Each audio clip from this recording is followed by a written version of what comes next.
കർത്താവായ യേശുക്രിസ്തുവിൻ്റെ നാമത്തിൽ നിങ്ങൾക്കേവർക്കും എൻ്റെ സ്നേഹവന്ദനം. ഈ മനോഹരമായ വിശുദ്ധ പകൽക്കാലം കർത്താവിനെ ആരാധിപ്പാൻ ദൈവം നമുക്ക് തന്നിരിക്കുന്ന ഈ മഹാഭാഗ്യത്തിനായി ദൈവത്തെ സ്തുതിക്കുന്നു. ഈ വിശുദ്ധ ആരാധനയിലേക്ക് നിങ്ങളെ ഏവരെയും ഞാൻ സ്വാഗതം ചെയ്യുന്നു. നാം ആയിരിക്കുന്ന ഇടങ്ങളിൽ നമ്മെ തന്നെ സമർപ്പിച്ച് കർത്താവ് നമ്മിൽ തന്നിരിക്കുന്ന പരിശുദ്ധാത്മാവിൻ്റെ ശക്തിയോടെ നിറവോടെ നമുക്ക് ദൈവത്തെ ആരാധിക്കുവാൻ ഇന്ന് പകൽക്കാലം ഇടയായി തീരട്ടെ. തുടർന്നുള്ള വിശുദ്ധ ആരാധനയെ ദൈവം അനുഗ്രഹിക്കേണ്ടതിന് നമുക്ക് ദൈവത്തോട് പ്രാർത്ഥിക്കാം. നമ്മുടെ കണ്ണുകളെ അടയ്ക്കാം. പരിശുദ്ധനായ ഞങ്ങളുടെ ദൈവമേ, സ്വർഗീയ നല്ല പിതാവേ, ഈ മനോഹരമായ വിശുദ്ധ പകൽക്കാലത്തിനായി ഞങ്ങളങ്ങയെ സ്തുതിക്കുന്നു, ഞങ്ങളങ്ങയെ വാഴ്ത്തുന്നു. കഴിഞ്ഞ ദിവസങ്ങളൊക്കെ ഞങ്ങളായിരുന്ന ഇടങ്ങളിൽ ഞങ്ങളെ പരിപാലിക്കുകയും ഞങ്ങളെ സൂക്ഷിക്കുകയും ഞങ്ങൾക്ക് വേണ്ടതൊക്കെയും നൽകിത്തന്ന് അങ്ങയുടെ സമാധാനത്തിൽ ഞങ്ങളെ കാത്തു സൂക്ഷിച്ച അങ്ങയുടെ വലിയ കരുതലുകൾക്കായി, ഞങ്ങളോടുള്ള അങ്ങയുടെ വലിയ സ്നേഹത്തിനായി, ഞങ്ങളെ പരിപാലിച്ചതിനായി ഞങ്ങൾ അങ്ങയെ സ്തുതിക്കുന്നു. ഈ അവസരം അങ്ങയുടെ വിശ്വസ്തതയെ ഞങ്ങൾ ഓർക്കുന്നു. കരുണയ്ക്കായി സ്തോത്രം ചെയ്യുന്നു, കരുതലുകൾക്കായി സ്തോത്രം. കർത്താവേ, അങ്ങ് ഞങ്ങളെ കരുതിയതുപോലെ ഈ ഭൂമിയിൽ ഞങ്ങളെ ആരും കരുതിയിട്ടില്ലല്ലോ. അങ്ങ് ഞങ്ങളെ ഓർക്കുന്നത് പോലെ ഈ ഭൂമിയിൽ ഞങ്ങളെ ഓർക്കുവാൻ ആർക്കും ആവില്ലല്ലോ.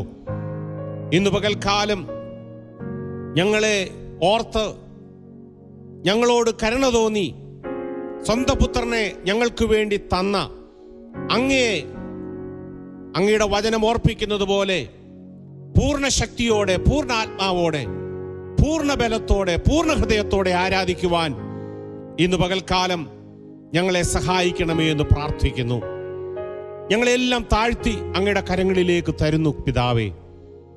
ഞങ്ങളുടെ മനസ്സും ഞങ്ങളുടെ ശരീരവും ഞങ്ങളുടെ ആത്മാവും ഒരുപോലെ ഇന്ന് പകൽക്കാലം അങ്ങയുടെ സന്നിധിയിൽ ഞങ്ങൾ ഏൽപ്പിച്ചു തരുന്നു. അങ്ങയെ ആരാധിച്ച് മഹത്വപ്പെടുത്തുവാൻ, അങ്ങയ്ക്ക് സ്തോത്രം ചെയ്യുവാൻ, അങ്ങയുടെ നാമത്തെ മഹത്വപ്പെടുത്തുവാൻ കൃപ തന്നാട്ട്. ഈ ആരാധനയെ നിന്റെ കരങ്ങളിലേക്ക് സമർപ്പിക്കുന്നു. മനോഹരമായ പാട്ടുകൾ പാടി അങ്ങയെ ആരാധിക്കുവാൻ ഞങ്ങളെ സഹായിക്കണം.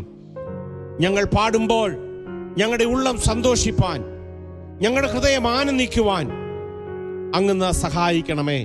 ഞങ്ങൾ പാടി ആരാധിക്കുമ്പോൾ ഞങ്ങളുടെ ബന്ധനങ്ങൾ അഴിയുവാൻ, ഞങ്ങളുടെ നിരാശകൾ മാറുവാൻ, സങ്കടങ്ങൾ മാറുവാൻ, സന്തോഷത്താൽ ഞങ്ങൾ നിറയുവാൻ ഇടയാകണമേ എന്ന് പ്രാർത്ഥിക്കുന്നു.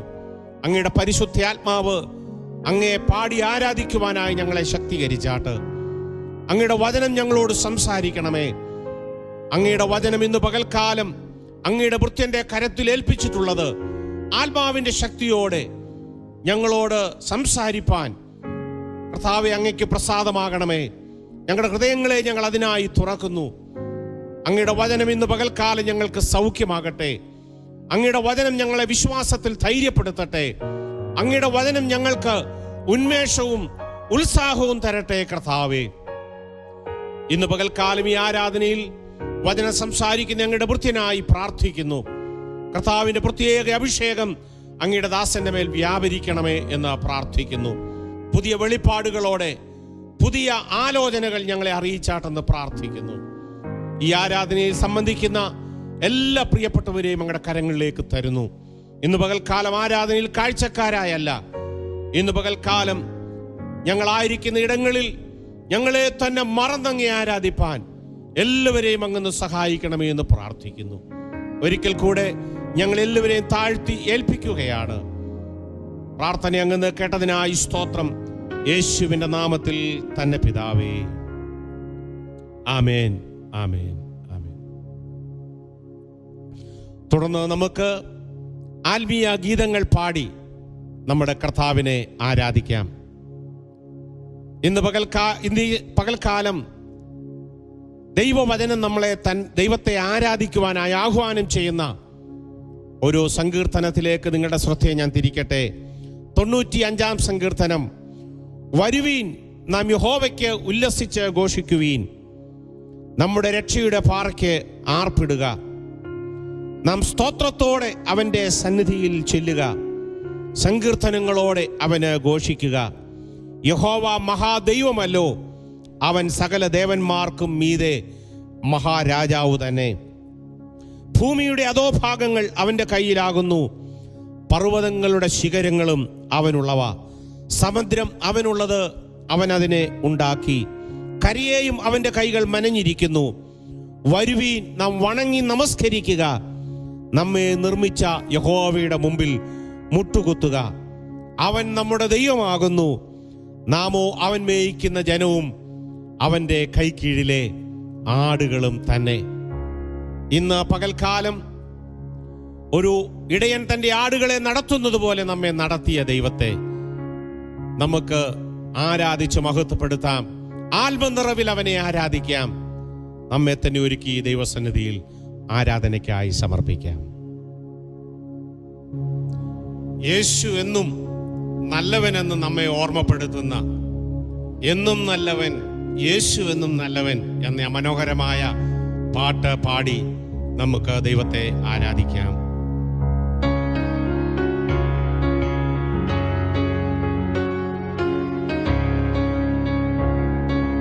എന്നും നല്ലവൻ, യേശു എന്നും നല്ലവൻ, ഇന്നലെയും ഇന്നും എന്നും അന്യനല്ലവൻ.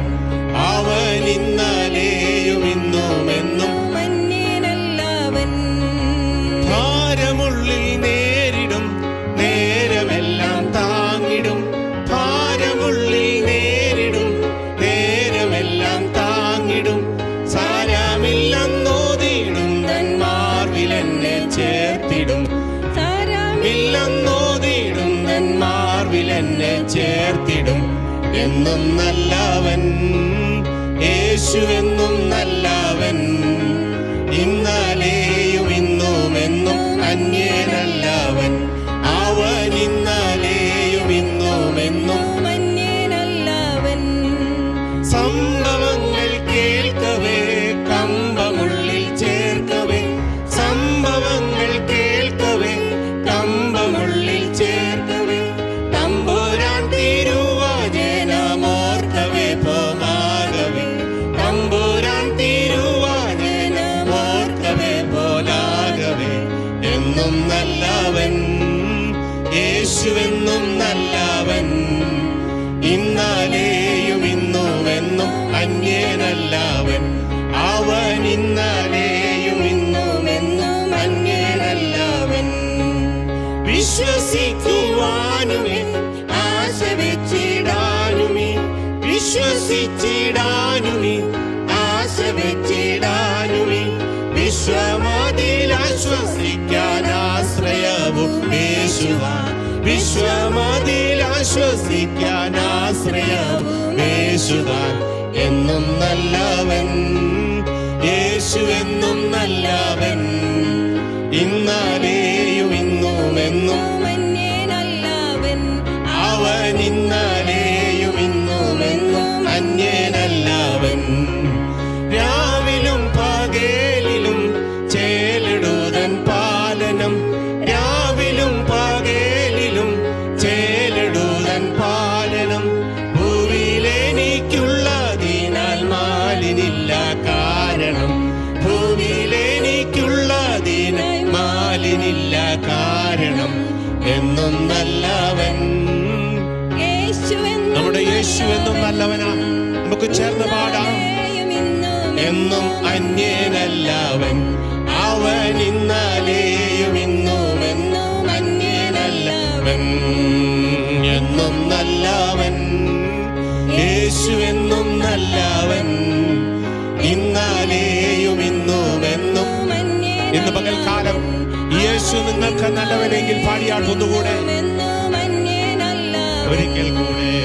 എന്നും നല്ലവൻ, യേശു എന്നും നല്ലവൻ, ഇന്നലെയും ഇന്നും എന്നും അന്യനല്ലവൻ. അവൻ ഇന്നലെയും ഇന്നും എന്നും അന്യനല്ലവൻ. ഭാരമുള്ളിൽ നേരിടും നേരമെല്ലാം താങ്ങിടും. ഭാരമുള്ളിൽ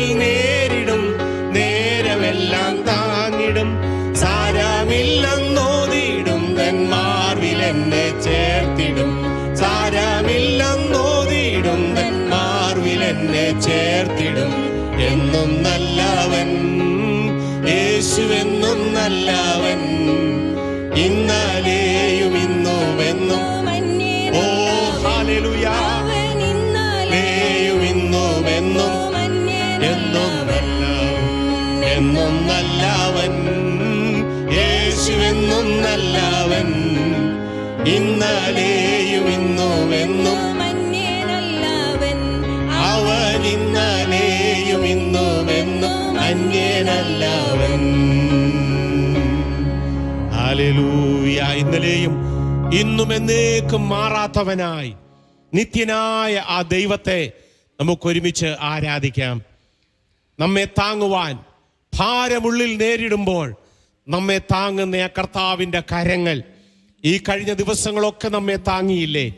ഇന്ന് പകൽക്കാലവും അവൻ്റെ കരങ്ങൾ നമ്മെ താങ്ങുന്നു.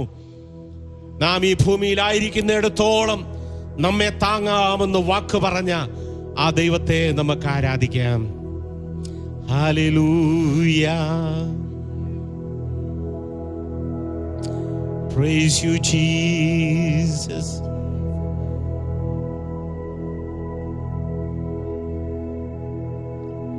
നിന്നെ വിളിച്ചവനുണ്മയുള്ളോ.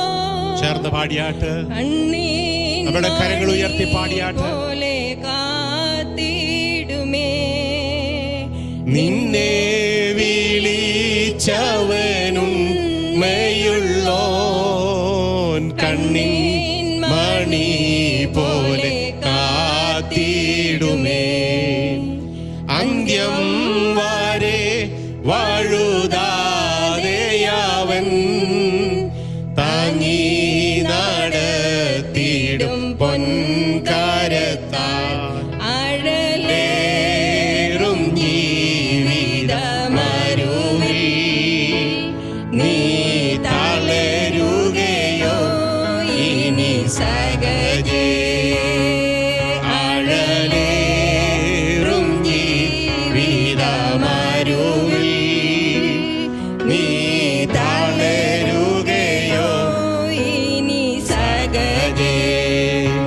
കാർമൂകിലേറെ കരേറുകിലും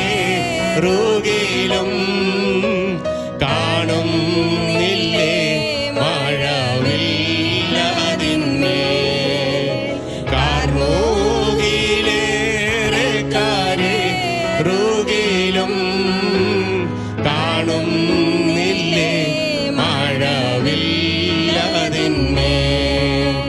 കരുതുക വേണ്ടതിൻ ഭീകരങ്ങൾ.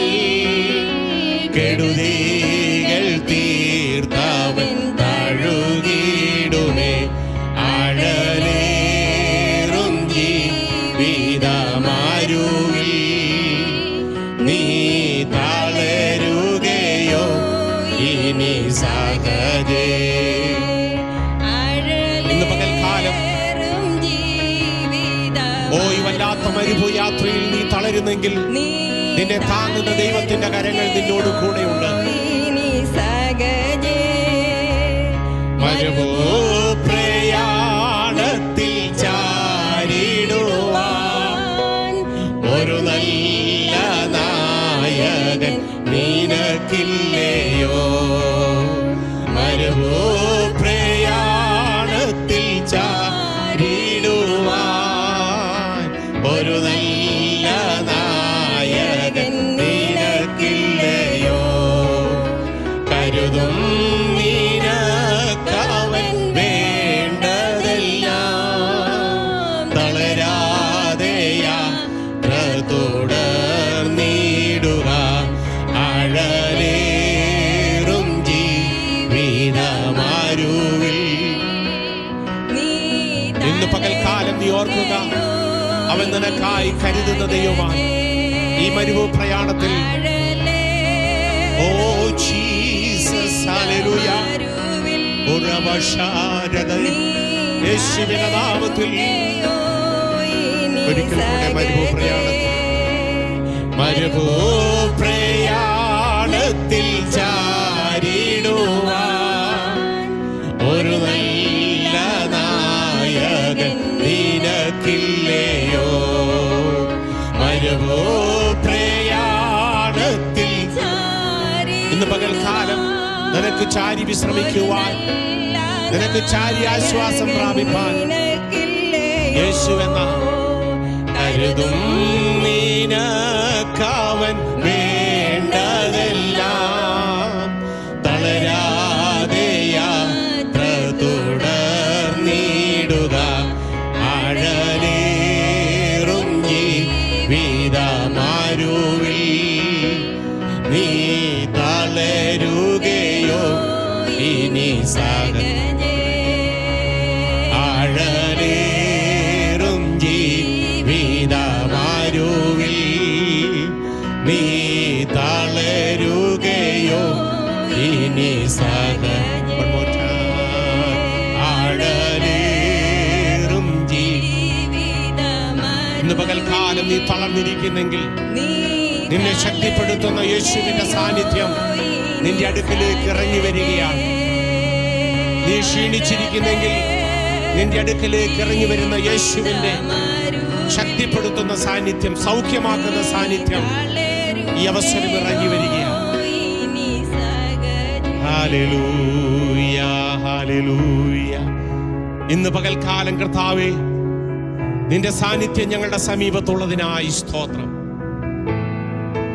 ഞങ്ങൾക്ക് ചാരുവാൻ, ഞങ്ങൾക്ക് ആശ്രയിക്കുവാൻ, ഞങ്ങൾക്ക് ഞങ്ങളുടെ ഭാരങ്ങൾ ഇറക്കി വയ്ക്കുവാൻ ഒരു നല്ല അത്താണിയായി അങ്ങ് ഞങ്ങൾക്കുള്ളതിനായി സ്തോത്രം. ഇന്ന് പകൽക്കാലം തുടർന്നും ഞങ്ങളോട് സംസാരിക്കണമേ. ഞങ്ങളെ നിന്റെ പ്രത്യാശയാൽ നിറയ്ക്കണമേ കർത്താവേ. ഈ ലോകത്തിലുള്ളതൊന്നും ഞങ്ങളുടെ പ്രത്യാശ എടുത്തു കളയുവാൻ ആവതല്ലോ. നിന്നിലുള്ള പ്രത്യാശയാൽ ഇന്ന് പകൽക്കാലവും ഞങ്ങളെ ഉറപ്പിക്കുകയാണ്. യേശുവിന്റെ നാമത്തിൽ പിതാവേ, ആമേൻ. ദൈവത്തിന് സ്തോത്രം. തുടർന്ന് നമുക്ക് ദൈവവചന ധ്യാനത്തിനായി ദൈവപാദപീഠത്തിങ്കിലായിരിക്കാം. കർത്താവിന്റെ ദാസൻ പാസ്റ്റർ ബ്ലസൻ തുടർന്ന് നമ്മളോട് ദൈവവചനത്തിൽ നിന്ന് പങ്കുവയ്ക്കും. പ്രാർത്ഥനയോടെ നമുക്കായിരിക്കാം. ദൈവത്തിന്റെ അതിപരിശുദ്ധമായ നാമം വാഴ്ത്തപ്പെടുമാറാവട്ടെ. ഈ വിശുദ്ധ പകൽക്കാലത്തിന്റെ നല്ല സമയത്തിനായി ദൈവത്തെ സ്തുതിക്കുന്നു. ഭവനങ്ങൾ അവിടെ ഇവിടങ്ങളായി കൂടിയിരുന്ന ദൈവശബ്ദം കേൾക്കുന്ന പ്രിയ ദൈവമക്കൾക്കെല്ലാം ക്രിസ്തയേശുവിന്റെ നാമത്തിൽ എൻ്റെ സ്നേഹവും വന്ദനവും അറിയിക്കുന്നു. ഈ പകൽവേളയിൽ ദൈവത്തിന്റെ ആത്മാവ് നമ്മെ എവരെയും ശക്തീകരിക്കുകയും സഹായിക്കുകയും ചെയ്യട്ടെ എന്ന് ആത്മാർത്ഥമായി പ്രാർത്ഥിക്കുകയും ആഗ്രഹിക്കുകയും ചെയ്യുന്നു. പ്രത്യേകാൽ നാം അഭിമുഖീകരിക്കുന്ന ഈ വലിയ കഷ്ടത്തിൽ നിന്ന് ദൈവം തൻ്റെ ജനത്തെ, നമ്മുടെ ദേശത്തെയും ലോകത്തിലെ സകല രാജ്യങ്ങളെയും വിടുവിക്കേണ്ടതിനായി പ്രാർത്ഥിക്കുകയും ചെയ്യുന്നു. പ്രിയപ്പെട്ടവരെ, നമുക്ക് ചുറ്റും അനേകർ കഷ്ടതയിലായിരിക്കുന്നു. അനേകർ ഈ ലോകം വിട്ട് യാത്രയായി, അനേകർ ആശുപത്രിയിൽ അഭയം പ്രാപിച്ചിരിക്കുന്നു. അനേകരുടെ ഹൃദയത്തിൽ ഭയത്തിൻ്റെയും നിരാശയുടെയും മാനസിക സംഘർഷത്തിൻ്റെ ആത്മാവ് അവരെ ഭരിച്ചുകൊണ്ടിരിക്കുന്ന ഒരു സാഹചര്യമാണ് ഇപ്പോൾ ഉള്ളത്. ഇതിനു മധ്യത്തിൽ പ്രത്യാശ നൽകുന്ന ദൈവം നമ്മുടെ ഹൃദയത്തെ ശക്തീകരിക്കട്ടെ. മരണത്തെ ജയിച്ച യേശു ക്രിസ്തു നമ്മളുടെ എല്ലാം ഹൃദയങ്ങളിൽ വസിക്കുകയും നാം എല്ലാ പ്രത്യാശയെ സമൃദ്ധിയുള്ളവരായി തീരട്ടെ എന്ന് ഞാൻ ആശംസിക്കുകയാണ്. ഇന്ന് പകൽക്കാലത്തെ വചനചിന്തയ്ക്കായി റോമാലേഖനം 15-ാം അധ്യായം അതിൻ്റെ 13-ാം വാക്യത്തിൽ റോമിലെ വിശ്വാസികളെ അനുഗ്രഹിച്ചുകൊണ്ട് അപ്പോസ്തലനായ പൗലോസ് കഴിച്ച ഒരു ചെറിയ പ്രാർത്ഥന നിങ്ങളുടെ മധ്യത്തിൽ വായിക്കുവാൻ ആഗ്രഹിക്കുന്നു. അവിടെ ഇപ്രകാരമാണ് പൗലോസ് പറയുന്നത്: എന്നാൽ പ്രത്യാശ നൽകുന്ന ദൈവം പരിശുദ്ധാത്മാവിൻ്റെ ശക്തിയാൽ നിങ്ങൾ പ്രത്യാശയിൽ സമൃദ്ധിയുള്ളവരായി വിശ്വസിക്കുന്നതിനുള്ള സകല സന്തോഷവും സമാധാനവും കൊണ്ട് നിങ്ങളെ നിറയ്ക്കുമാറാവട്ടെ. റോമാലേഖനം നാം പഠിക്കുമ്പോൾ അപ്പോസ്തലനായ പൗലോസിൻ്റെ അനുഗ്രഹീതമായ ഒരു ലേഖനമാണ് റോമാലേഖനം. അതിൽ തൻ്റെ പ്രതിപാദ്യ വിഷയങ്ങൾ, ഒന്ന് രക്ഷയുടെ സുവിശേഷമാണെങ്കിൽ 2 ലോകവും അതിൻ്റെ പാപത്തിൻ്റെ ഗിൽറ്റിനെ കുറിച്ചാണ് താൻ സംസാരിക്കുന്നത്. 3-ാമതായി രക്ഷയുടെ സിദ്ധാന്തത്തെ അഥവാ ഡോക്ടറിനെ കുറിച്ച് താൻ സംസാരിക്കുന്നു. 4-ാമതായി ലോ ആൻഡ് ഗ്രേസ്, കൃപയും നിയമത്തെക്കുറിച്ചും താൻ സംസാരിക്കുന്നു. പിന്നെ മുന്നോട്ട് പോകുമ്പോൾ യഹൂദനും അന്യജാതിയും, അവസാനമായി ക്രിസ്ത്യാനിറ്റിയുടെ പ്രാക്ടിക്കലായ അനേക ടീച്ചിങ്സുകൾ ഈ റോമാലേഖനത്തിൽ നമുക്ക് കാണുവാൻ കഴിയും. അപ്പോസ്തലനായ പൗലോസിൻ്റെ 6-ാമത്തെ ലേഖനം കൊരിന്തിൽ നിന്ന് താൻ എഴുതുമ്പോൾ AD 58 തൊട്ട് 60 വരെയുള്ള കാലഘട്ടത്തിൽ ഫേബയുടെ കൈവശം ഈ ലേഖനം എഴുതി താൻ കൊടുക്കുന്നതായി നമുക്കിവിടെ മനസ്സിലാക്കാൻ സാധിക്കും. ഈ ലേഖനം ക്രിസ്ത്യൻ എഡ്യൂക്കേഷൻ്റെ ABC എന്നാണ് അറിയപ്പെടുന്നത്. ഇതിനകത്ത് ക്രിസ്തീയ വിശ്വാസത്തിൻ്റെ അടിസ്ഥാനമായ പ്രിൻസിപ്പിൾസ് എല്ലാം ഈ റോമൻ ലേഖനത്തിൽ നിന്നും പഠിക്കുവാൻ കഴിയും. ഇതിനകത്ത് ഏറ്റവും വലിയ ഗ്രേറ്റ് തീം എന്ന് പറയുന്നത് ദൈവത്തിൻ്റെ വെളിപ്പാട്, അല്ലെ ദൈവകോപം, പാപത്തിനെതിരെയുള്ള ദൈവത്തിൻ്റെ കോപം, അത് സകല മാനവരാശിയുടെ മേലും വെളിപ്പെടുകയും എന്നാൽ വിശ്വാസത്താൽ നീതീകരിക്കപ്പെടാം എന്നുള്ള ആശയമാണ് ഈ റോമാലേഖനത്തിൽ കൂടി മുഖ്യമായി പൗലോസ് പറയുന്ന തീം. മാത്രമല്ല ഈ റോമാലേഖനം നാം വായിക്കുമ്പോൾ ലോകം മുഴുവൻ ദൈവത്തിന് മുന്നിൽ പാപത്തിൻ്റെ അനുഭവത്തിലാണെന്നും അവർക്ക് രക്ഷ യേശുക്രിസ്തുവിൽ കൂടി മാത്രമേ ലഭിക്കുകയുള്ളൂ എന്നാണ് റോമാലേഖനം നമ്മെ പഠിപ്പിക്കുന്നത്. അതിൻ്റെ 1 മുതൽ 11 വരെയുള്ള വാക്യങ്ങളിൽ മുഖ്യമായി പൗലോസ് ഡോക്ട്രിനലായ വിഷയങ്ങളെക്കുറിച്ചാണ് സംസാരിക്കുന്നതെങ്കിൽ 12 തൊട്ട് പ്രായോഗികമായ ക്രിസ്തീയ വിശ്വാസവും രക്ഷയ്ക്ക് ശേഷം ഒരു വ്യക്തിയുടെ ജീവിതത്തിൽ വേണ്ട പ്രായോഗികമായ വിഷയങ്ങളെക്കുറിച്ചാണ് അപ്പോസ്തലനായ പൗലോസ് സംസാരിക്കുന്നത്.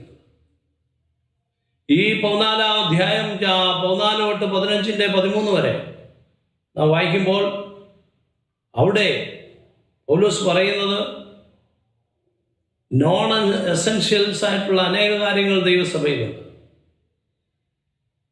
അതിനെ എങ്ങനെ കൈകാര്യം ചെയ്യണം, അതിൻ്റെ പ്രിൻസിപ്പിൾസ് എന്തൊക്കെയാണ്, എങ്ങനെ ദൈവസഭയിൽ കോൺഫ്ലിക്റ്റുകൾ ഒഴിവാക്കാം, ഇതിനെക്കുറിച്ചാണ് അപ്പോസ്തലനായ പൗലോസ് സംസാരിക്കുന്നത്.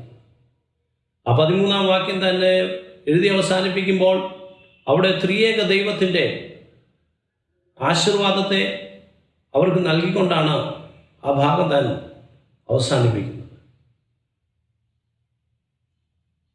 ഈ വാക്യം റോമാലേഖനത്തിൻ്റെ അവസാന ഭാഗത്തേക്ക് വരുന്നതുകൊണ്ട് 10-ാം നൂറ്റാണ്ടിലെ ഓരോ വിശ്വാസികൾക്കും വളരെ അർത്ഥപൂർണമായ ഒരു ലേഖനം താൻ എഴുതി അവരെ ഉത്സാഹിപ്പിച്ചുകൊണ്ട് ക്രിസ്തീയ വിശ്വാസത്തിൽ കഷ്ടങ്ങളും പ്രയാസങ്ങളും നിരാശകളും വരുമ്പോൾ എങ്ങനെ പ്രത്യാശയിൽ നിലനിൽക്കാമെന്ന് അപ്പോസ്തലനായ പൗലോസ് അവരെ പഠിപ്പിക്കുകയാണ്. അവരുടെ പ്രത്യാശ എന്ന് പറയുന്നത് അത് സ്വയത്തിലല്ല, പിന്നെയോ മരണത്തെ ജയിച്ച യേശുക്രിസ്തുവിൽ മേലാണ് അവരുടെ പ്രത്യാശ. പ്രിയപ്പെട്ടവരെ, നിരാശ പലപ്പോഴും നമ്മെ ജീവിതത്തിൻ്റെ അനുഭവങ്ങളിൽ കൂടി നാം കടന്നു പോകുമ്പോൾ നമ്മെ കടന്നു പിടിക്കാറുണ്ട്.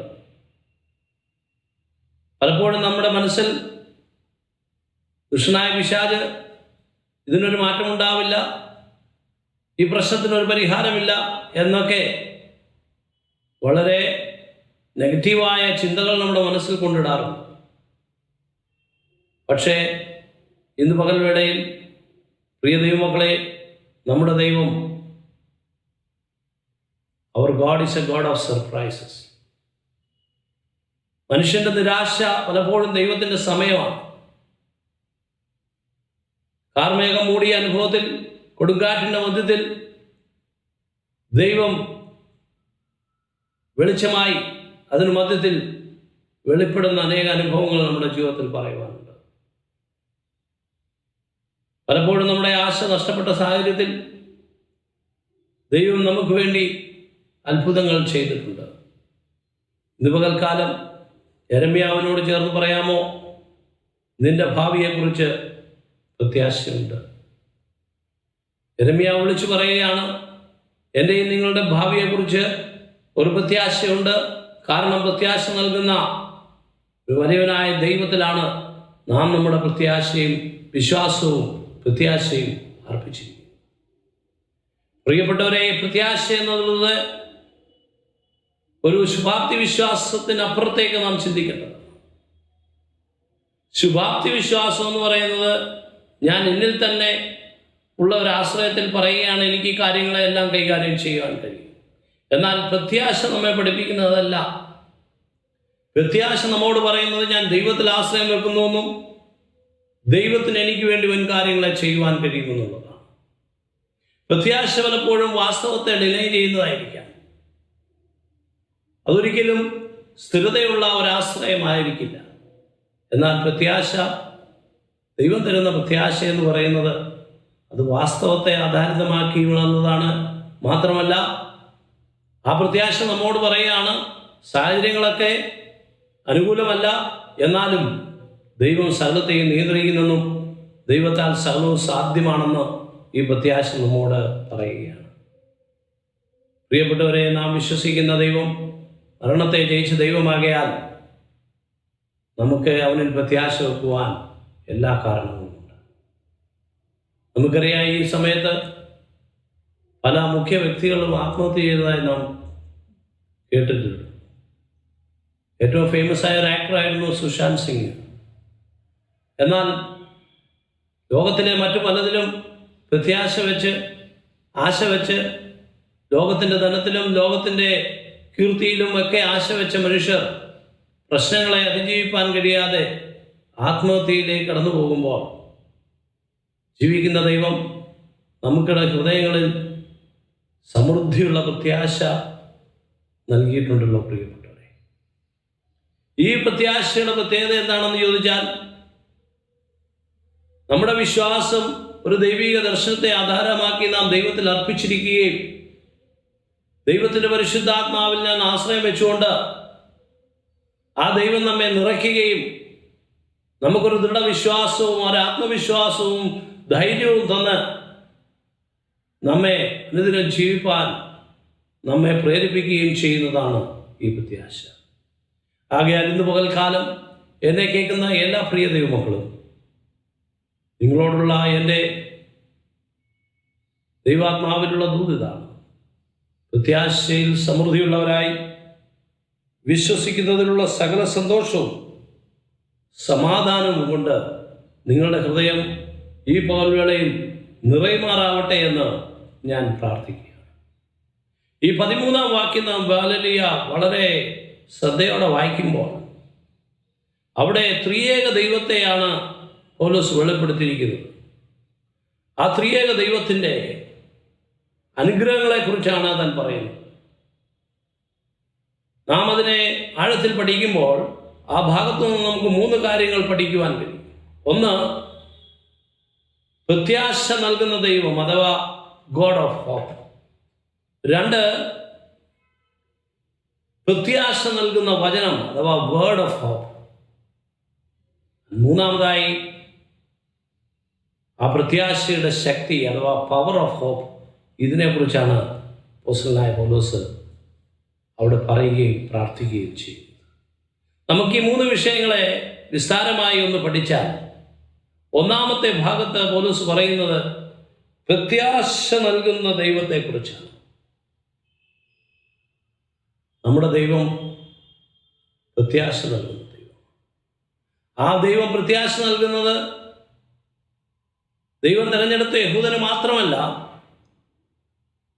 അന്യജാതികൾക്കും കൂടിയാണെന്നാണ് ഇവിടെ പൗലോസ് പറയുന്നത്. This God is the God of hope for both Jews and Gentiles, who promises eternal salvation to all. എല്ലാവർക്കും നിത്യരക്ഷ, അതാണ് ദൈവത്തിൻ്റെ വാഗ്ദത്തം.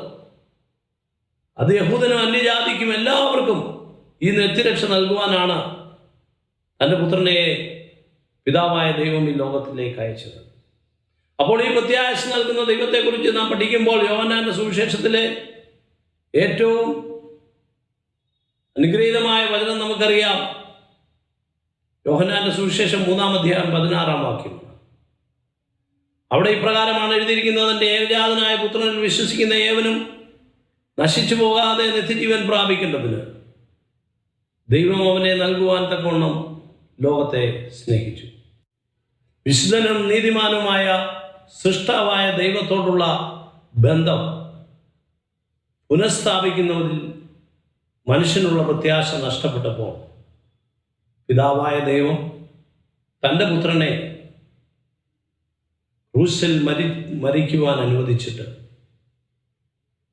ഈ ലോകത്തിൻ്റെ പാപം തൻ്റെ മേൽ ചുമത്തി താൻ സകല മാനവരാശിക്ക് വേണ്ടി മരിക്കുന്നതായി നാം കാണുന്നുണ്ട്. അപ്പോൾ രക്ഷയുടെ പ്രത്യാശ പിതാവായ ദൈവത്തിൽ നിന്നാണ് ആരംഭിക്കുന്നത്. പിതാവായ ദൈവം ലോകത്തിൻ്റെ അടിസ്ഥാനമിടുന്നതിന് മുമ്പേ ക്രിസ്തയേശുവിൽ നമ്മെ തിരഞ്ഞെടുത്തു. മാത്രമല്ല, ഈ വലിയ ട്രാൻസാക്ഷനിൽ തൻ്റെ പുത്രൻ്റെ ജീവനാണ് നമുക്ക് നിത്യരക്ഷ നൽകുവാൻ വേണ്ടി പിതാവായ ദൈവം നൽകിയത്. പ്രിയപ്പെട്ടവരെ, ഈ പ്രത്യാശ നൽകുന്ന ദൈവമാണ് ഇതിൻ്റെ സ്ഥാപകനും ഇതിൻ്റെ ഇനിഷ്യേറ്ററും അതുപോലെ ഇതിൻ്റെ അവസാനവും പിതാവായ ദൈവത്താലാണ് ഉളവായത്. ദൈവത്തിൻ്റെ ദൈവികമായ പദ്ധതിയിൽ അവൻ മാനവരക്ഷയ്ക്ക് വേണ്ടി സൃഷ്ടിയുടെ ആരംഭത്തിനു മുന്നേ കുഞ്ഞാട് അറുക്കപ്പെട്ടു എന്ന് നാം വായിക്കുന്നുണ്ട്. മാത്രമല്ല, നമുക്ക് നിത്യമായ ഒരു അവകാശവും നിത്യമായ ഒരു നിക്ഷേപവും സ്വർഗത്തിൽ ഈ പിതാവ് നമുക്ക് കരുതിയിട്ടുണ്ട്. ആയതിനാൽ ഈ പ്രത്യാശ നൽകുന്ന ദൈവം നമുക്ക് വേണ്ടി സ്വർഗത്തിൽ ഒരു അവകാശം കരുതിയിട്ടുണ്ടെന്ന് പത്രോസിന്റെ ലേഖനം നാം വായിക്കുമ്പോൾ അവിടെ പത്രോസ് ഇപ്രകാരം വെളിപ്പെടുത്തുന്നു. 1 പത്രോസ് 1-ാം അധ്യായം അതിൻ്റെ 5-ാമത്തെ വാക്യത്തിൽ പൗലോസ് ഇപ്രകാരം പറയുകയാണ്. 4-ാം ഞാൻ വായിക്കട്ടെ. ജീവനുള്ള പ്രത്യാശയ്ക്കായി അന്ത്യകാലത്തിൽ വെളിപ്പെടുവാൻ ഒരുങ്ങിയിരിക്കുന്ന രക്ഷയ്ക്ക് വിശ്വാസത്താൽ ദൈവശക്തിയിൽ കാക്കപ്പെടുന്ന നിങ്ങൾക്ക് വേണ്ടി സ്വർഗത്തിൽ സൂക്ഷിച്ചിരിക്കുന്നതും ക്ഷയം, മാലിന്യം, വാട്ടം എന്നിവയില്ലാത്തതുമായി അവകാശത്തിനായി തന്നെ വീണ്ടും ജനിപ്പിച്ചിരിക്കുന്നു. അപ്പോൾ സ്വർഗത്തിൽ എനിക്കും നിങ്ങൾക്കും സ്ഥിരമായ ഒരു അവകാശം ദൈവം നൽകിയിരിക്കുകയാണ്. ഒരു ജീവനുള്ള പ്രത്യാശ നമുക്ക് നൽകിയിരിക്കുകയാണ്. ഈ പ്രത്യാശ നൽകുന്ന ദൈവം ഇന്നും നമ്മുടെ ജീവിതത്തെ രൂപാന്തരപ്പെടുത്തി ആ പുത്രന്റെ സ്വരൂപത്തിലേക്ക് നമ്മെ ആക്കിക്കൊണ്ടിരിക്കുകയാണ്. അതുകൊണ്ട് ഈ വേദഭാഗം വായിക്കുമ്പോൾ അതിൻ്റെ 1-ാമത്തെ ഭാഗത്ത് പൗലോസ് പറയുന്നത് ഈ പ്രത്യാശ നൽകുന്ന ദൈവത്തെക്കുറിച്ചാണ്. ഇന്ന് പകൽവേളയിൽ എൻ്റെ ശബ്ദം ശ്രവിക്കുന്ന എല്ലാ പ്രിയപ്പെട്ടവരും ദൈവാത്മാവിൽ ഞാൻ പറയട്ടെ, നമ്മുടെ ദൈവം പ്രത്യാശ നൽകുന്ന ദൈവമാണ്. ആശ നഷ്ടപ്പെടുമ്പോൾ, സകലതും നഷ്ടമായെന്ന് ചിന്തിക്കുമ്പോൾ, ഇതിനൊരു പരിഹാരമില്ല എന്ന് ചിന്തിക്കുമ്പോൾ, അത്ഭുതങ്ങളും അടയാളങ്ങളുമായി നമ്മുടെ ജീവിതത്തിൽ കടന്നു വരുന്ന ഒരു ജീവനുള്ള ദൈവം നമുക്ക് വേണ്ടി ഇന്നും പ്രവർത്തിക്കുന്നുവെന്ന് നാം വിശ്വസിക്കുക. ആ പ്രത്യാശയിൽ നാം ഉറച്ചു നിൽക്കുക. രണ്ടാമതായി ഈ വേദഭാഗം നാം വായിക്കുമ്പോൾ അപ്പോസ്തലനായ പൗലോസ് പറയുന്നത് ആ പ്രത്യാശ നൽകുന്ന വചനത്തെക്കുറിച്ചാണ്. അതിൻ്റെ 4-ാം വാക്യത്തിൽ വായിക്കുമ്പോൾ റോമാലേഖനം അതിൻ്റെ 15-ാം അധ്യായം 4-ാം വാക്യത്തിൽ പൗലോസ് പ്രകാരം പറയുകയാണ്: എന്നാൽ മുന്നെഴുതിയിരിക്കുന്നതും ഒക്കെയും നമ്മുടെ ഉപദേശത്തിനായിട്ടും നമുക്ക് തിരുവെഴുത്തുകളാൽ ഉളവാകുന്ന സ്ഥിരതയാലും ആശ്വാസത്താലും പ്രത്യാശ ഉണ്ടാകേണ്ടതിന് തന്നെ എഴുതിയിരിക്കുന്നു. പ്രിയപ്പെട്ടവരെ, ഈ ജീവനുള്ള ദൈവത്തിൻ്റെ വചനം അത് നമുക്ക് എഴുതപ്പെട്ട ദൈവവചനം, ലോഗോസ് എന്ന എഴുതപ്പെട്ട വചനം, അത് റേമയായി ദൈവം നമുക്ക് വെളിപ്പെടുത്തുമ്പോൾ, ആ വെളിപ്പാട് നമുക്ക് കിട്ടുമ്പോൾ അതിൽ കൂടി നമുക്ക് എന്താ ഉണ്ടാകുന്നത്? സ്ഥിരതയാലും ആശ്വാസത്താലും നമുക്ക് പ്രത്യാശ ഉണ്ടാകേണ്ടതിന് തന്നെ എന്ന് എഴുതിയിരിക്കുന്നു. പ്രിയപ്പെട്ടവരെ, നമുക്കറിയാം വചനം ജഡമായി. ആ വചനം ജഡമായി തീർന്നു, കൃപയും സത്യവും നിറഞ്ഞവനായി നമ്മുടെ ഇടയിൽ പാർത്തു. ആ വചനം യേശുക്രിസ്തു തന്നെയാണ്. ആ യേശുക്രിസ്തു വിളിച്ചു പറഞ്ഞു, ഞാൻ തന്നെ പുനരുദ്ധാനവും ജീവനുമാകുന്നു. എന്നിൽ വിശ്വസിക്കുന്നവൻ മരിച്ചാലും ജീവിക്കും.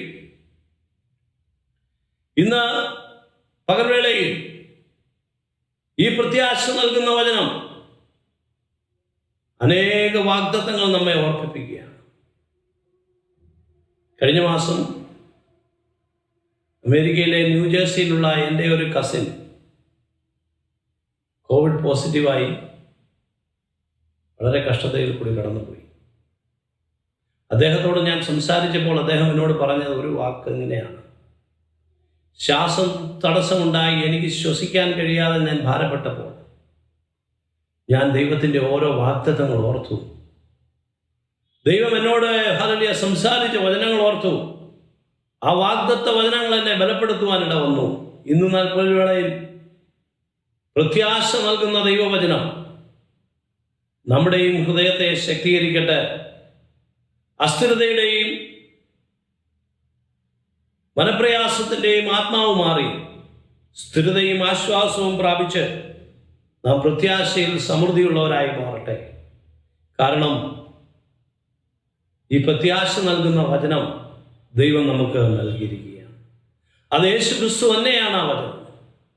ആദിയിൽ വചനം ഉണ്ടായിരുന്നു, വചനം ദൈവത്തോടു കൂടെയായിരുന്നു, വചനം ദൈവമായിരുന്നു. ഈ വചനം ഇന്ന് പകൽക്കാലം നമ്മുടെ ഹൃദയങ്ങളിലേക്ക് വരുമ്പോൾ, ആ വചനം സ്ഥിരതയോടെ നമ്മുടെ ഹൃദയത്തിൽ വസിക്കുമ്പോൾ, നമ്മുടെ ഹൃദയത്തിൻ്റെ ചിന്തകളും നമ്മുടെ ഹൃദയത്തിൻ്റെ ഭയങ്ങളും നീങ്ങി നാം പ്രത്യാശയിൽ സമൃദ്ധിയുള്ളവരായി മാറുകയാണ്. അതിനുവേണ്ടിയാണ് ഈ പ്രത്യാശയുടെ വചനം ദൈവം നമുക്ക് നൽകിയിരിക്കുന്നത്. ആ യേശുക്രിസ്തു ഇപ്രകാരം പിന്നെയും പറഞ്ഞു, ഞാൻ തന്നെ പുനരുദ്ധാനവും ജീവനുമാണ്. ലാസറിന്റെ കല്ലറയിൽ മുന്നിൽ നിന്നുകൊണ്ട് ലാസറേ ഇറങ്ങി വാ എന്ന് പറഞ്ഞപ്പോൾ മരിച്ച ഗാലിലേ ലാസർ ജീവനോടെ കല്ലറ വിട്ട് പുറത്തു വന്നതായി നാം വായിക്കുന്നു. പ്രിയപ്പെട്ടവരെ, സകലവും തീർന്നു എന്ന് ചിന്തിച്ചപ്പോൾ ഈ ദൈവം പുനരുദ്ധാനമായി ജീവനായി അവിടെ വെളിപ്പെടുന്നതായി നാം കാണുന്നു. ആകയാൽ ഇന്ന് പകൽക്കാലം ആ ദൈവത്തിൻ്റെ വചനത്തിൽ, ആ ദൈവത്തിൻ്റെ വാഗ്ദത്തങ്ങളിൽ നാം ഉറപ്പിച്ച് വിശ്വസിക്കുന്നുവെങ്കിൽ ആ ദൈവത്തിൻ്റെ വചനം നമ്മെ ശക്തീകരിക്കുകയും സഹായിക്കുകയും ചെയ്യും. മൂന്നാമതായി നാം ഇവിടെ കാണുന്നത് ആ പ്രത്യാശയുടെ ശക്തിയെക്കുറിച്ചാണ്. The power of hope. ആ പവർ ഓഫ് ഹോപ്പിനെ കുറിച്ച് ഇവിടെ എഴുതിയിരിക്കുന്നത് ഇങ്ങനെയാണ്: പരിശുദ്ധാത്മാവിൻ്റെ ശക്തിയാൽ നിങ്ങൾ പ്രത്യാശയിൽ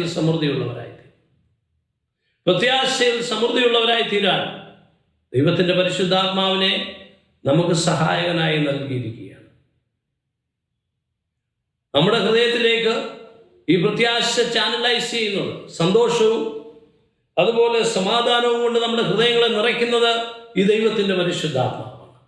ഈ ദൈവത്തിൻ്റെ പരിശുദ്ധാത്മാവാണ് നമുക്ക് നമ്മുടെ ബലഹീനതയിൽ നമുക്ക് തുണവൻ നിൽക്കുന്നത്. എവണ്ണം പ്രാർത്ഥിക്കണമെന്ന് നാം അറിയാതിരിക്കുമ്പോൾ ഉച്ചരിച്ചുകൂടാത്ത ഞരക്കങ്ങളായി നമുക്ക് വേണ്ടി ഈ പരിശുദ്ധാത്മാവാണ് മധ്യസ്ഥത ചെയ്യുന്നത്. ഈ പരിശുദ്ധാത്മാവിനെ നമുക്ക് നമ്മുടെ ഹല്ലേലൂയ രക്ഷയുടെ ഒരു ഹല്ലേലൂയ സീലായി നൽകപ്പെട്ടിരിക്കുകയാണ്. നമ്മുടെ അവകാശത്തിൻ്റെ ഒരു ഗ്യാരണ്ടിയായി ഈ പരിശുദ്ധാത്മാവിനെ നമുക്ക് നൽകിയിരിക്കുകയാണ്.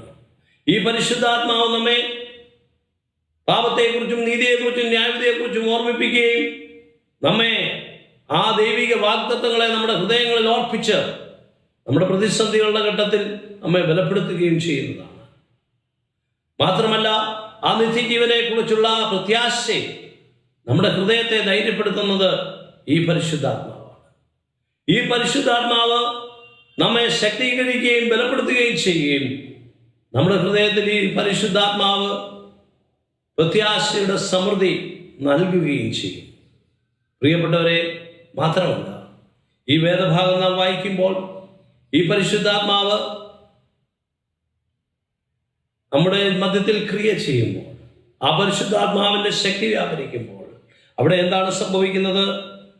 5-ാം വാക്യം തൊട്ട് പൗലോസ് പറയുകയാണ്, എന്നാൽ നിങ്ങൾ ഐക്യമത്യപ്പെട്ട് നമ്മുടെ കർത്താവായ യേശുക്രിസ്തുവിന്റെ പിതാവായ ദൈവത്തെ ഏകമനസ്സോടെ ഒരു വായിനാൽ മഹത്വീകരിക്കുന്നതിന് സ്ഥിരതയും ആശ്വാസവും നൽകുന്ന ദൈവം നിങ്ങൾക്ക് ക്രിസ്തയേശുവിന് അനുരൂപമായി തമ്മിൽ ഏകചിന്തയോടിരിപ്പാൻ കൃപ നൽകുമാറാവട്ടെ. ദൈവത്തിന്റെ പരിശുദ്ധാത്മാവ് നമ്മുടെ മധ്യത്തിൽ ക്രിയ ചെയ്യുമ്പോൾ അവിടെ ഒരു ഐക്യതയുടെ ആത്മാവ് വെളിപ്പെടും, ഏകമനസ്സിന്റെ ആത്മാവ് വെളിപ്പെടും, സ്ഥിരതയുടെ ആശ്വാസത്തിന്റെ ആത്മാവ് വെളിപ്പെടും. അങ്ങനെ ഏകചിന്തയോടിരിപ്പാൻ ദൈവം നമ്മെ സഹായിക്കും. അതുകൊണ്ട് പൗലോസ് റോമിലെ വിശ്വാസികളോട് പ്രകാരം പറയുകയാണ്, ക്രിസ്തു ദൈവത്തിന്റെ മഹത്വത്തിനായി നിങ്ങളെ കൈക്കൊണ്ടതുപോലെ നിങ്ങളും അന്യോന്യം കൈക്കൊള്ളുകയും. റോമാസഭയിലെ യഹൂദ വിശ്വാസത്തിൽ നിന്നും അന്യമതത്തിൽ നിന്നും വന്ന വിശ്വാസികളോട് പൗലോസ് പ്രകാരം അവരോട് പറയുകയാണ്, നിങ്ങൾ അന്യോന്യം കൈക്കൊള്ളുകയും. ദൈവത്തിൻ്റെ പരിശുദ്ധാത്മാവ് ക്രിയ ചെയ്യുമ്പോഴാണ് ഈ ഐക്യതയുടെ ആത്മാവ് വെളിപ്പെടുന്നത്. മാത്രമല്ല പ്രിയപ്പെട്ടവരെ, ന്യൂ ലിവിങ് ട്രാൻസ്ലേഷൻ നാം വായിക്കുമ്പോൾ അവിടെ എഴുതിയിരിക്കുന്നത് ഓവർഫ്ലോയിങ് ഹോപ്പിനെ കുറിച്ചാണ്. ഈ പ്രത്യാശ നിറഞ്ഞ് കവിയുവാനിടയായി ആ പരിശുദ്ധാത്മാവിൻ്റെ ശക്തി നമ്മുടെ ഹൃദയങ്ങളിൽ നിറഞ്ഞു കവിയുമ്പോൾ, അത് പ്രത്യാശയായി നിറഞ്ഞു കവിയുമ്പോൾ, അത് നമ്മളിൽ മാത്രം നിൽക്കുകയല്ല, അത് മറ്റുള്ളവരിലേക്കും പകരപ്പെടുകയാണ്. പ്രിയപ്പെട്ടവരെ, ഈ മഹാവ്യാധിയുടെ മധ്യത്തിൽ നമുക്ക് ചുറ്റും അനേകർ കഷ്ടതയിലായിരിക്കുന്നു, അനേകർ നിരാശയിലായിരിക്കുന്നു, അനേകർക്ക് മുന്നോട്ട് ജീവിക്കുവാനുള്ള ആശയില്ലാത്ത ഒരു സാഹചര്യത്തിലെത്തി നിൽക്കുന്നു. ഈ സമയത്ത് ദൈവമക്കളെ നാം എന്താണ് ചെയ്യേണ്ടത്? പ്രത്യാശയിൽ സമൃദ്ധിയുള്ളവരായി ഈ പ്രത്യാശ അനേകരിലേക്ക് പകർന്നു കൊടുക്കുവാൻ ദൈവത്തിൻ്റെ ആത്മാവ് നമ്മളെ സഹായിക്കട്ടെ എന്ന് ഈ പകൽവേളയിൽ ഞാൻ പ്രാർത്ഥിക്കുകയാണ്. മാത്രമല്ല പ്രിയപ്പെട്ടവരെ, ഈ പ്രത്യാശ നമ്മുടെ ഹൃദയത്തിൽ നിറഞ്ഞു കവിയുമ്പോൾ ഏത് കഷ്ടതയിലും നമുക്ക് പ്രശംസിപ്പാനും ദൈവം കൃപ ചെയ്യുന്നു. റോമാലേഖനം 5-ാം അധ്യായം വായിക്കുമ്പോൾ അവിടെ ഇപ്രകാരം എഴുതിയിരിക്കുകയാണ്, ഹല്ലേലൂയ, അതിൻ്റെ 3-ാം വാക്യം തൊട്ട് ഹല്ലേലൂയ, ഞാൻ 2 വായിക്കട്ടെ.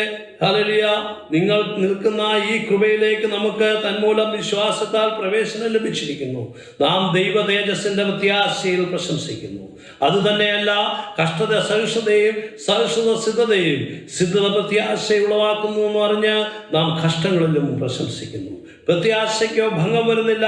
ദൈവത്തിന്റെ സ്നേഹം നമുക്ക് നൽകപ്പെട്ട പരിശുദ്ധാത്മാവിനാൽ നമ്മുടെ ഹൃദയങ്ങളിൽ പകർന്നുവല്ലോ. പ്രിയപ്പെട്ടവരെ, ഇന്ന് പകൽവേളയിൽ ത്രിയേക ദൈവത്തിന്റെ അനുഗ്രഹത്തെ ഒരു ചെറിയ പ്രാർത്ഥനയിൽ കൂടി അപ്പോസ്തലനായ പൗലോസ് റോമിലെ വിശ്വാസികൾക്ക് ഇപ്രകാരം വെളിപ്പെടുത്തുമ്പോൾ താൻ മുഖ്യമായ 3 ആശയങ്ങളാണ് അവിടെ പറയുന്നത്. 1, പ്രത്യാശ നൽകുന്ന ദൈവം. 2, പ്രത്യാശ നൽകുന്ന ദൈവത്തിന്റെ വചനം. 3, പ്രത്യാശയിൽ ശക്തി തരുന്ന ദൈവത്തിന്റെ പരിശുദ്ധാത്മാവ്. ആകയാൽ ഇന്ന് പകൽവേളയിൽ ഈ പരിശുദ്ധാത്മാവിന്റെ ശക്തിയിൽ നിറയപ്പെട്ട് ഒരു നിറഞ്ഞു കവിയുന്ന പ്രത്യാശയ്ക്ക് ഉടമകളായി കർത്താവിന്റെ മഹത്വത്തിന് വേണ്ടി ജീവിപ്പാൻ ദൈവം നമ്മെ ഏവരെയും സഹായിക്കട്ടെ. പ്രിയപ്പെട്ടവരെ, ഈ സമൃദ്ധിയുള്ള പ്രത്യാശ നമ്മളുടെ ജീവിതത്തിൽ വരുമ്പോൾ റോമാലേഖനം 8-ാം അധ്യായം അതിന്റെ 25-ാം വാക്യത്തിൽ പൗലോസ് പ്രകാരം പറയുകയാണ്, ഈ സമൃദ്ധിയുള്ള പ്രത്യാശ എന്റെയും നിങ്ങളുടെയും ജീവിതത്തിൽ കടന്നു വരുമ്പോൾ നാം കാണാത്തതിനായി പ്രത്യാശിക്കുന്നു, എങ്കിലോ അതിനോട് ക്ഷമയോടെ കാത്തിരിക്കുന്നു. ക്ഷമയോടെ കാത്തിരിക്കുവാനുള്ള ഒരു കൃപ നമുക്ക് ലഭിക്കും. മാത്രമല്ല, ഈ സമൃദ്ധിയുള്ള പ്രത്യാശ നമ്മളിൽ എത്തുമ്പോൾ അതിലെ ജീവിതത്തെ വിശുദ്ധിയോടെ നമുക്ക് സൂക്ഷിച്ചുകൊണ്ട് തൻ്റെ കർത്താവിൻ്റെ വരവിനായി കാത്തിരിപ്പാൻ നമുക്ക് സഹായിക്കും. 1 യോഹന്നാൻ 3-ാം അധ്യായം 2-3 വാക്യം വായിക്കുമ്പോൾ അവിടെ ഇപ്രകാരമാണ് പറയുന്നത്, ഹല്ലേലൂയ, കാൺമീൻ നാം ദൈവമക്കളെന്ന് വിളിക്കപ്പെടുവാൻ പിതാവ് നമുക്ക് എത്ര വലിയ സ്നേഹം നൽകിയിരിക്കുന്നു. അങ്ങനെ നാം ആകുന്നു. ലോകം അവനെ അറിഞ്ഞിട്ടില്ലായകൊണ്ട് നമ്മയും അറിയുന്നില്ല. പ്രിയമുള്ളവരെ, നാം ഇപ്പോൾ ദൈവമക്കളാകുന്നു. നാം ഇന്നതാകുമെന്ന് ഇതുവരെ പ്രത്യക്ഷമായില്ല.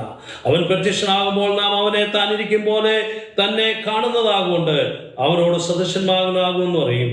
എന്ന് നാം അറിയുന്നു. അവനിൽ ഈ പ്രത്യാശയുള്ളവരെല്ലാം അവൻ നിർമ്മലായിരിക്കുന്നത് പോലെ തന്നെ നിർമ്മലി. ആകയാൽ പ്രിയപ്പെട്ടവരെ, ഈ സമൃദ്ധിയുള്ള പ്രത്യാശ നമ്മുടെ ഹൃദയത്തിൽ വരുമ്പോൾ നമ്മെ തന്നെ നിർമ്മലീകരിച്ച് നമ്മുടെ പ്രിയപ്പെട്ടവന്റെ കർത്താവിന്റെ വരവിനായി നമ്മെ തന്നെ ഹല്ലേലൂയ നമുക്ക് സൂക്ഷിച്ച് കാത്തിരിപ്പാൻ കഴിയും. മാത്രമല്ല, ഈ ഹല്ലേലൂയ ഈ പ്രത്യാശ സമൃദ്ധിയോടെ നമ്മുടെ ഉള്ളിലേക്ക് വരുമ്പോൾ കർത്താവിന്റെ സുവിശേഷത്തെ മറ്റുള്ളവരിൽ അറിയിപ്പാനും നമുക്കുള്ള പ്രത്യാശ മറ്റുള്ളവർക്ക് ഷെയർ ചെയ്യുവാനും നമുക്ക് സഹായിക്കും. മാത്രമല്ല, അവസാനമായി ഹല്ലേലൂയ ഈ എഴുതപ്പെട്ട വചനം നമുക്ക് നൽകിയിരിക്കുന്നത് എന്തിനാണെന്ന് ചോദിച്ചാൽ നമ്മളിൽ പ്രത്യാശ ഉളവാക്കുവാൻ വേണ്ടിയാണ്.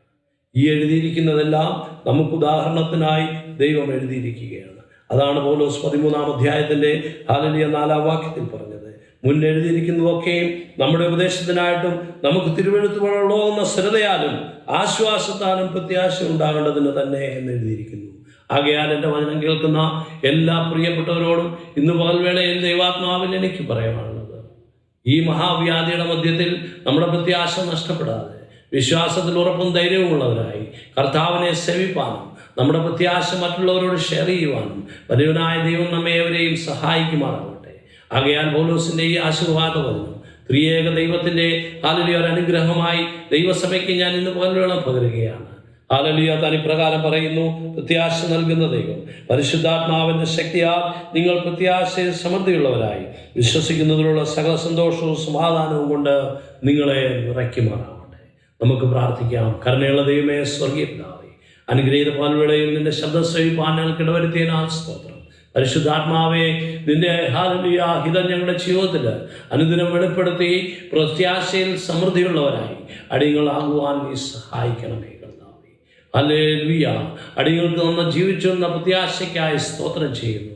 ആ പ്രത്യാശ മറ്റുള്ളവരിലേക്ക് പകരുവാൻ പരിശുദ്ധാത്മാവിൻ്റെ ശക്തി അടിയങ്ങളിൽ പകർന്ന് നിന്റെ സാക്ഷിയായി ജീവിപ്പാൻ അടിയങ്ങളെ ഓരോരുത്തരെയും സഹായിക്കണം. ഈ ഒരാഴ്ചക്കാലം അടിയങ്ങളെ അവിടെവിടങ്ങളായ നിന്റെ കൃപയിൽ പരിപാലിക്കണം. സകല മാനവും മഹത്വവും അങ്ങയ്ക്ക്. വിശാൽ കർത്താവേ, ഭൂമണ്ഡലം മുഴുവൻ ഈ മഹാവ്യാധിയാൽ കഷ്ടതയിലായിരിക്കുന്നു. അങ്ങയുടെ കൃപയാൽ ഈ മഹാവ്യാധിയെ നീക്കി ഹല്ലേലൂയ സമാധാനവും സന്തോഷവും സകല ഹൃദയങ്ങളിലും പകർന്ന് കർത്താവേ, നിന്നെ ആഴത്തിൽ അറിയുവാൻ ഓരോ ജീവിതങ്ങൾക്കും നീ ഇടവരുത്തണം. നിന്റെ വരവേറ്റവും ആഗതമായിരിക്കുന്നില്ല കർത്താവേ. നിന്റെ വരവിങ്ങൾ ലജ്ജിക്കപ്പെടാതെ നിന്റെ സന്നിധിയിൽ ഹല്ലേലൂയ പ്രാഗൽഭ്യത്തോടെ നിൽപ്പാൻ ഞങ്ങളേവരെയും നീ സഹായിക്കണം. കർത്താവേ, നിന്നിൽ വിശ്വസിക്കാത്ത അനേകരുണ്ട്. അവരെല്ലാം കർത്താവിൽ വിശ്വസിച്ച് രക്ഷ പ്രാപിപ്പാൻ ഈ പാൽവേളയിൽ ദൈവത്തിൻ്റെ ആത്മാവെ നീ ഇടവരുത്തണമേ എന്ന് പ്രാർത്ഥിക്കുന്നു. പ്രാർത്ഥന ചെയ്യാൻ നീ കേട്ടതിനാൽ സ്തോത്രം. യേശുവിൻ നാമത്തിൽ തന്നെ. ഇന്ന് പകൽക്കാലത്തെ ദൈവവചന ധ്യാനം നമുക്ക് അനുഗ്രഹമായി എന്ന് ഞാൻ വിശ്വസിക്കുന്നു.